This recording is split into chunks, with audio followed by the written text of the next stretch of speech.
Minister, firstly, I would like to thank you for addressing the international students issue, particularly around visa attachment.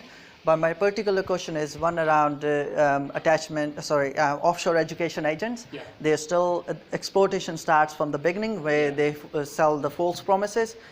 When are we, whether there's a plan to regulate them? And the second one is around, I think you already touched base on it, but in particular, are you going to remove the attachment of visa on essential skill visas and RSC scheme visas?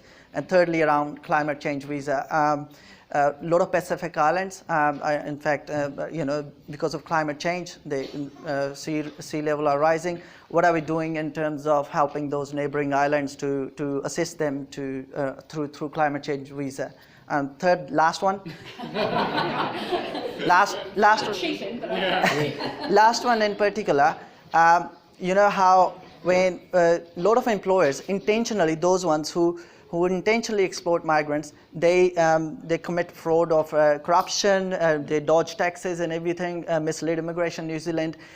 Why are they not dealt under Crimes Act and they're prosecuted and given harsher punishment so they don't repeat the same thing with other migrants?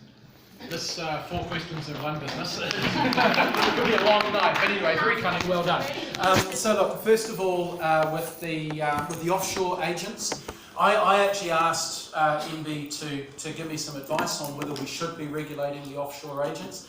They came back advising against it, but what we have put in place is basically making the providers themselves a lot more responsible for the actions of the agents that they engage. The vast majority of those offshore agents are engaged by a provider here in New Zealand, and they are not just facilitating people to get their visa and to come and study in New Zealand. They're actually kind of promoting a particular provider and have an arrangement with providers here in New Zealand. So we've made the providers a lot more accountable for the actions of the agents that they engage, and we're hopeful that might result in some behaviour change. If not, I am definitely keeping the option of regulating them and licensing them in my back pocket. That is absolutely an option.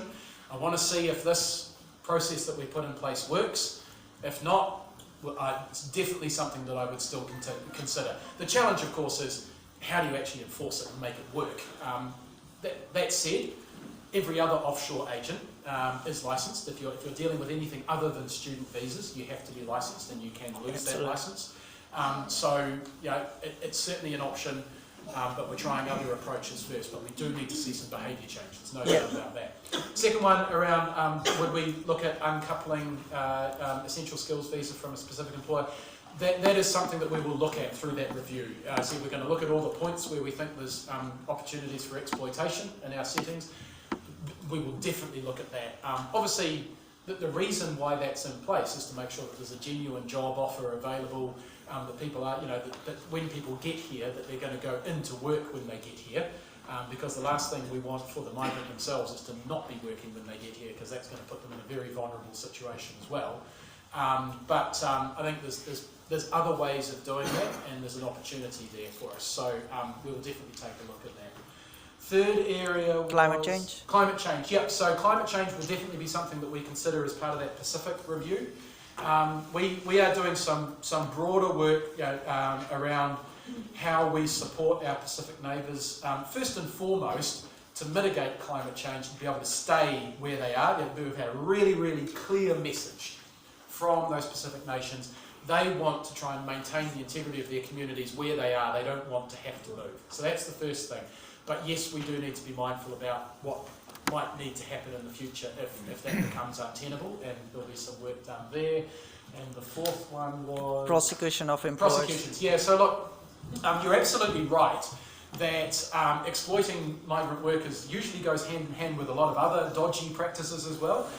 And we often see immigration, the Labour Inspectorate, IRD, WorkSafe all going into businesses at the same time, because they can often scoop up a range of infringements in the same place. What I would say about immigration prosecutions is they are resource intensive and often require a huge amount of resource to ping one employer, you know, and you go through a great big long process when you could have actually improved outcomes for far more people by using other practices. So I am very interested in our compliance and enforcement systems in Immigration New Zealand. I don't think we've got them right. I don't think we're using the right mix of responses, and I know we've got a new Chief Executive at Immigration New Zealand who's really interested in getting into this work as well. So it's certainly an area that we need to do some work on. Yeah, we're happy to be engaged in that process if possible. Yeah. Certainly the process around looking at the settings that need to change around exploitation is something we're going to engage heavily with the community. Thank you. So, So I'm going to say that was very clever, 4 questions in one, but they're all great questions because they were all policy questions. Yes. So I think you probably answered a lot of questions for a lot of people. Anu, down the back. Come on, Yeah.